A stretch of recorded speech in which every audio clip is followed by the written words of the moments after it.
जय श्री श्याम। राधे राधे दोस्तों। पौराणिक कथा के अनुसार किसी नगर में एक राजा थे। उनकी दो पुत्रियां थी। बड़ी पुत्री का नाम आमस्या और छोटी पुत्री का नाम पूर्णिमा था। पूर्णिमा बहुत ही संस्कारी थी।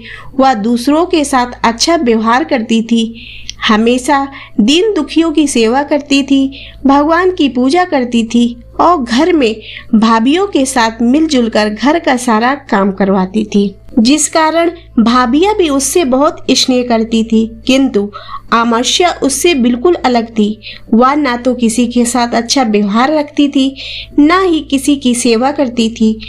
पूजा पाठ से तो वह हमेशा दूर रहती थी और भाभियों के साथ काम कराना तो दूर, वह हमेशा उनसे लड़ती रहती थी, जिस कारण भाभियां आमस्या को पसंद नहीं करती थी। फिर भी राजा आमस्या से बहुत अधिक प्रेम करता था और पूर्णिमा से नफरत करता था। कुछ दिन बाद जब पूर्णिमा और आमस्या विवाह योग हुई तो राजा आमस्या का विवाह एक राजकुमार से करवा देते हैं और पूर्णिमा का विवाह उसी नगर के एक गरीब लड़के से कर देते हैं। और राजा सोचता है कि पूर्णिमा हमेशा सबकी सेवा करती है और भगवान की पूजा करती रहती है। अब देखता हूँ कि भगवान इसकी कैसे मदद करते हैं। और विदाई के समय राजा आमस्या को बहुत सारी धन दौलत देते हैं और पूर्णिमा को कुछ भी नहीं देते। इसके बाद दोनों अपनी अपनी ससुराल चली जाती हैं।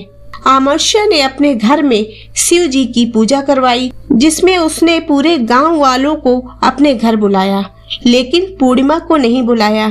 जब गांव की औरतें आमस्या के घर जा रही थी तो पूर्णिमा अपने घर के बाहर बैठी होती है। तो उन औरतों ने पूर्णिमा से कहा, तुम्हारी बहन के यहाँ शिव पूजा है तो वहाँ नहीं चलोगी?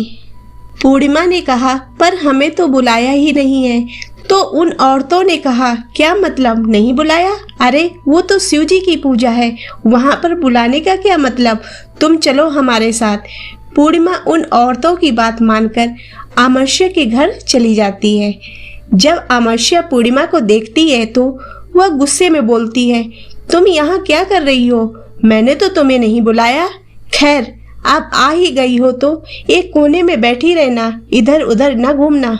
इस प्रकार से आमस्या पूर्णिमा की गरीबी का मजाक उड़ाती है। आमस्या की बातें सुनकर पूर्णिमा रोने लगती है और शिव जी के सामने हाथ जोड़कर विनती करती है कि हे प्रभु, क्या पूजा करना गलत है? दीन दुखियों की सेवा करना गलत है? मेरा क्या कसूर है? प्रभु, आखिर कब सुनेंगे आप? कुछ देर में पूजा समाप्त हो गई और आमस्या प्रसाद बांटने लगी। उसने सबको प्रसाद दिया, पर पूर्णिमा को प्रसाद नहीं दिया। पूर्णिमा बिना प्रसाद के ही वापस लौट आई। रास्ते में उसने सोचा, यदि घर में पति व बच्चे प्रसाद मांगेंगे तो उनसे क्या कहूंगी? फिर उसने सोचा, ऐसा करती हूँ, भाई के घर चली जाती हूँ और भाभियों से कुछ ले आती हूँ। और पूर्णिमा अपने मैके चली जाती है। रास्ते में चलते चलते उसे एक चबूतरा मिलता है, जिस पर तुलसी का पौधा लगा होता है और उस चबूतरे पर एक बूढ़ी औरत लेटी थी। उस बूढ़ी औरत ने पूर्णिमा से कहा, बेटी, तुम कौन हो और कहाँ जा रही हो? फिर पूर्णिमा ने अपना परिचय दिया। तब वह बूढ़ी औरत बोली, बेटी, यह तुलसी का पौधा सूख रहा है, इसमें थोड़ा पानी डाल दो और इस चबूतरे की साफ सफाई कर दो। फिर पूर्णिमा ने तुलसी जी में पानी डाला, चबूतरा साफ किया और बूढ़ी औरत को नहला दिया और बोली, और बताइए, और क्या काम है माताजी? तब वह बूढ़ी औरत बोली, कुछ नहीं, अब तुम जाओ और हाँ, लौटते समय मुझसे मिलकर जाना। पूर्णिमा बोली, ठीक है माताजी, और वह वहाँ से चल दी। आगे चलने पर एक शिव मंदिर आया। वहाँ पर एक बूढ़े बाबा थे जो मंदिर के चबूतरे पर बैठे थे। उन्होंने पूर्णिमा से कहा, तुम कौन हो बेटी और कहाँ जा रही हो? पूर्णिमा ने अपना परिचय दिया। फिर उस बूढ़े बाबा ने पूर्णिमा से कहा, इस चबूतरे व इस मंदिर को साफ कर दो बेटी। फिर पूर्णिमा ने मंदिर व चबूतरे को साफ किया, मंदिर में पूजा की और बूढ़े बाबा को भी नहला दिया। फिर वह बोली, और क्या काम है बाबा? बूढ़े बाबा ने कहा, कुछ नहीं, अब तुम जाओ बेटी, और वापस आते समय मुझसे मिलकर जाना। पूर्णिमा ने कहा, ठीक है बाबा, और वो वहाँ से चली जाती है। आगे चलने पर उसे काली माँ का मंदिर मिलता है। वहाँ पर एक बूढ़ी औरत चबूतरे पर बैठी थी। उस बूढ़ी औरत ने पूर्णिमा से कहा, तुम कौन हो बेटी, कहाँ जा रही हो? पूर्णिमा ने अपना परिचय दिया। तब उस बूढ़ी औरत ने कहा, बेटी, पूजा करने तो सब आते हैं, लेकिन मंदिर की कोई सफाई नहीं करता, जरा मंदिर की सफाई कर दो बेटी। फिर पूर्णिमा ने मंदिर की सफाई की, मंदिर में पूजा किया, काली माँ का श्रृंगार किया और उस बूढ़ी औरत को नहलाया और पैर दबाए। फिर पूर्णिमा बोली, और क्या काम है माता जी? वो बूढ़ी औरत बोली, कुछ नहीं, अब तुम जाओ, और हाँ, लौटते समय मुझसे मिलकर जाना। पूर्णिमा बोली, ठीक है माता जी, और वो चली गई। और थोड़ा आगे बढ़ी तो एक नदी आई। नदी के किनारे भी एक बूढ़ी औरत बैठी थी। उस बूढ़ी औरत ने कहा, तुम कौन हो बेटी, और कहाँ जा रही हो? पूर्णिमा ने अपना परिचय दिया। फिर उस बूढ़ी औरत ने कहा, इस नदी में स्नान करने तो सब आते हैं, पर साफ सफाई कोई नहीं करता, तुम इसके किनारे सफाई कर दो।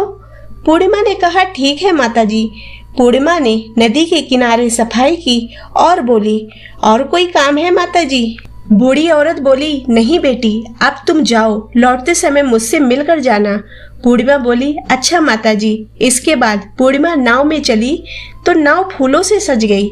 वह नाव में बैठकर नदी के दूसरे किनारे पर उतर गई। इसके बाद वह अपने भाई के घर पहुंच गई। पूर्णिमा के भाई व भाभीियों ने उसे देखा तो बहुत खुश हुए। उन्होंने पूर्णिमा की बहुत खातिरदारी की। जब दूसरे दिन पूर्णिमा ने ससुराल जाने के लिए कहा तो भाभीियों ने उसे साड़ी दी और बच्चों के लिए कपड़े व मिठाइयाँ दी और कहा, तुम बहुत दिनों के बाद आती हो, जल्दी जल्दी आया करो। पूर्णिमा ने कहा, ठीक है। इसके बाद पूर्णिमा अपने घर के लिए रवाना होती है और उसी नदी के किनारे पहुंच गई और नाव में बैठकर दूसरे किनारे पर उतर गई। वहां पर पूर्णिमा को वही बूढ़ी औरत मिली जो साक्षात गंगा मैया थी। उन्होंने कहा, आ गई बेटी? पूर्णिमा ने कहा, हाँ माता जी। फिर गंगा मैया ने पूर्णिमा को एक थैला दिया और बोली, इसे अपने घर में खोलना बेटी। पूर्णिमा थैला लेकर वहां से चली गई। आगे चलने पर वही काली मंदिर मिला। वहां भी वही बूढ़ी औरत मिली जो साक्षात काली माता थी। वो बोली, आ गई बेटी? फिर काली माँ ने भी पूर्णिमा को एक थैला दिया और बोली, इसे अपने घर जाकर खोलना। पूर्णिमा बोली, ठीक है माता जी। आगे चलने पर वही शिव जी का मंदिर मिला। वहां भी बूढ़े बाबा बैठे थे जो साक्षात शिव जी थे। वे बोले, आ गई बेटी? पूर्णिमा बोली, हाँ बाबा, आ गई। उन्होंने भी पूर्णिमा को एक थैला दिया और बोले, इसे अपने घर में खोलना। फिर आगे चलने पर तुलसी माता बूढ़ी औरत के रूप में बैठी थी। वो बोली, आ गई बेटी? उन्होंने भी एक थैला पूर्णिमा को दिया और कहा, इसे घर में जाकर खोलना। पूर्णिमा बोली, ठीक है माता जी। फिर पूर्णिमा अपने घर पहुंच जाती है। घर जाकर पूर्णिमा सबसे पहले मैके वाला थैला खोलती है जिसमें बच्चों के लिए नए नए कपड़े, कुछ खिलौने व खाने पीने का सामान था, जिसे पाकर बच्चे बहुत खुश हुए। फिर दूसरा थैला खोला तो उसमें सोना व चांदी भरा हुआ था। फिर तीसरा थैला खोला तो उसमें 16 श्रृंगार का सामान भरा हुआ था। फिर चौथा थैला खोला जिसे शिव जी ने दिया था, उसमें धन संपत्ति व खुशियां भरी थी। अब पूर्णिमा ने 5वां थैला खोला जिसे तुलसी माता ने दिया था। उसमें दाल, चावल व 7 प्रकार का धान भरा हुआ था। अब पूर्णिमा के घर में किसी भी चीज की कमी नहीं थी और उसका घर धन धान से परिपूर्ण हो गया। अब पूर्णिमा और उसका परिवार खुशी खुशी रहने लगे। अब पूर्णिमा के मन में विचार आया कि क्यों ना मैं भी अपने घर में शिव जी की पूजा कराऊं, और उसने शिव जी की पूजा का कार्यक्रम रखा।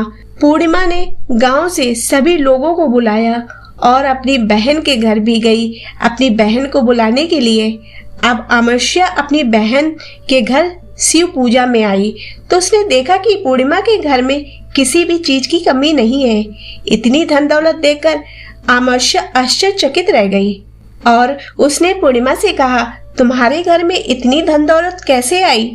पूर्णिमा ने कहा, देखो बहन, तुमने शिव की पूजा रखी और उसमें मुझे नहीं बुलाया। मैं बिना बुलाए तुम्हारे घर आई और तुमने भगवान का प्रसाद भी नहीं दिया और तुमने मेरी गरीबी का मजाक भी उड़ाया। उसके बाद मैं जब अपने घर आ रही थी तो रास्ते में मेरे मन में विचार आया कि घर पर बच्चे जब प्रसाद मांगेंगे उन्हें मैं क्या दूंगी। इसीलिए मैंने सोचा कि मैं मैके जाऊं। मैं अपने मैके चली गई और जो कुछ भी घटना हुई वह सब अमावस्या को बता दी। तब अमावस्या ने पूर्णिमा से कहा कि तुम भी मुझे प्रसाद मत दो और मुझे डांटो। लेकिन पूर्णिमा ने कहा कि यह तो भगवान का प्रसाद है, मैं तो सबको दूंगी और तुम्हें भी प्रसाद दूंगी। फिर भी अमावस्या ने प्रसाद नहीं लिया और वह सीधे अपने घर चली गई। घर जाकर अपने बच्चों से कहकर वह अपने मैके जाने के लिए रवाना हो गई। रास्ते में चलते चलते वही तुलसी माँ मिली जो चबूतरे पर बूढ़ी माँ का रूप धारण करके बैठी हुई थी। उस बूढ़ी माँ ने अमावस्या से कहा, बेटी तुम कौन हो और कहाँ जा रही हो? यह तुलसी का पौधा सूख रहा है, इसमें थोड़ा सा पानी डाल दो और इस चबूतरे की साफ सफाई कर दो। इस पर अमावस्या ने कहा, हे बुढ़िया, तुझे दिखाई नहीं देता मैंने कितनी महंगी साड़ी पहन रखी है, ये गंदी हो जाएगी। ऐसा कहकर वह आगे चली गई तो भगवान शिव जी मिले, उनको भी उसने ऐसा ही कह दिया। इसके बाद आगे चली तो काली माँ मिली, काली माँ को भी उसने ऐसा ही कहा। इसके बाद आगे चली तो गंगा मैया मिली, गंगा मैया को भी उसने ऐसा ही कह दिया। इसके बाद वह नाव में बैठने लगी तो नाव में फूलों की जगह कांटे हो गए जो उसके पैरों में चुभ गए और वह दूसरे किनारे पर उतरकर अपने मैके चली गई। जब वहां उसकी भौजाइयों ने उसे देखा तो वे आपस में धीरे से बोली, काम की ना काज की, 2.5 सेर अनाज की, ये बला कहाँ से आ गई? अब आ ही गई है तो ठीक है। पूर्णिमा तो अपने काम में हाथ बटाती थी, यह कोई काम तो करेगी नहीं। अब उन्होंने खाना बनाया और खाकर सो गए। अमावस्या सुबह उठी और अपनी भौजाइयों से कहा, मैं अपने ससुराल जा रही हूँ। तो उन्होंने कहा, ठीक है जाओ।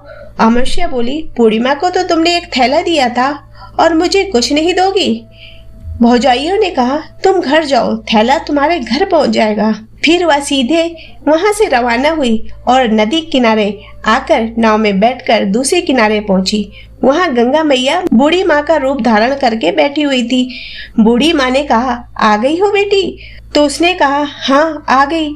अमावस्या ने कहा, तुमने पूर्णिमा को एक थैला दिया था और मुझे नहीं दोगी? बूढ़ी माँ ने कहा, तुम अपने घर जाओ, थैला तुम्हारे घर पहुंच जाएगा। इसके बाद काली माँ ने भी ऐसा ही कह दिया।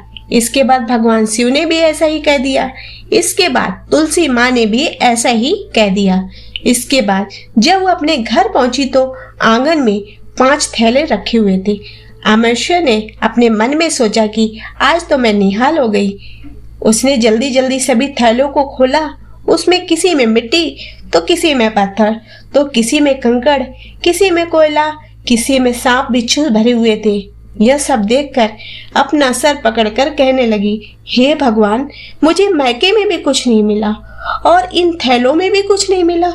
इसके बाद अमावस्या दौड़ती हुई अपनी बहन पूर्णिमा के घर जाती है और पूर्णिमा से कहती है, तुझे तो इतना सब कुछ मिला है और मुझे कुछ नहीं मिला, आखिर क्यों? पूर्णिमा ने कहा कि जब मैं अपने मैके जाती हूँ, अपनी भौजाइयों के संग मिलकर काम करती हूँ और तुमने कभी उनकी इज्जत नहीं की, इसीलिए तुम्हें वो भला क्या देंगी? इसके बाद तुमने तुलसी माँ को ठुकरा दिया, काली माँ को ठुकरा दिया, शिव जी को भी ठुकरा दिया और गंगा माँ को ठुकरा दिया, इसीलिए उन्होंने तुम्हें कुछ नहीं दिया है। तब अमावस्या बोली, बहन मुझे माफ कर दो, मैंने तुम पर बड़े अत्याचार किए, मुझे कुछ नहीं मिला तो कोई बात नहीं। फिर अमावस्या बोली, बहन अब बताओ मैं क्या करूं? तब पूर्णिमा बोली, बहन सबसे पहले तुम दया करना सीखो, भगवान की भक्ति करना सीखो, दीन दुखियों की सेवा करना सीखो। मेरे पास कुछ नहीं था, मैंने भगवान की पूजा की, मुझे सब कुछ मिल गया और तुम्हारे पास सब कुछ था, वह भी खत्म हो गया। फिर अमावस्या घर गई और भगवान की पूजा की और भगवान शिव से क्षमा मांगी। तो दोस्तों, आशा करती हूँ कि आपको ये कहानी पसंद आई होगी। यदि ये कहानी पसंद आई हो तो इसे लाइक करें तथा चैनल को सब्सक्राइब करें। धन्यवाद।